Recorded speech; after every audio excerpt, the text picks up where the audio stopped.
মাজার শরীফ ভাঙার ফল আমরা এখন রাস্তায় রাস্তায় দেখছি আগুনে পুড়ে ছাই হয়ে যাওয়া মানুষ, দেখছি রাস্তার পাশে থেতলানো রক্তাক্ত লাশ, দেখছি মানুষের হাতে মানুষ খুন, একটুও দ্বিধা নেই।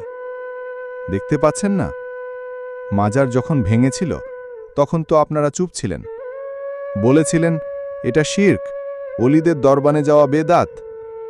আজ দেখুন সে অলিদের ছায়া উঠে গেলে কি ভয়াবহ পরিণতি নেমে এলো। আগে ছিল রাতভর মিলাদ, কিয়াম, জিকির।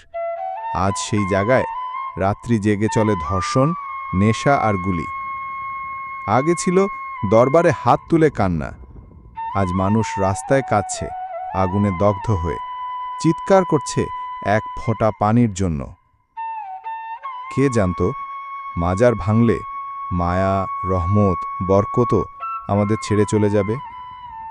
দেখুন, জীবন যেন এখন মৃত্যুর দোরগোড়ায় দাঁড়িয়ে আছে। রোড অ্যাক্সিডেন্ট যেন সাধারণ ঘটনা, খুন যেন খেলার মতো সহজ, আগুনে পুড়ে মারা যাওয়া যেন প্রতিদিনের সংবাদ। আল্লাহর অলিদের সাথে বেয়াদবি করে কোনো জাতি রক্ষা পায় নাই। আমরা সেই বাস্তবতার ভিতরেই এখন নিঃশ্বাস নিচ্ছি। আজ তাই বলি, ফিরে আসুন, অলিদের দরবারে আবার মাথা নত করুন, আদব শিখুন, কান্না শিখুন, মাফ চাইতে শিখুন। না হলে সামনে আরও ভয়াবহ সময় অপেক্ষা করছে। Copy post.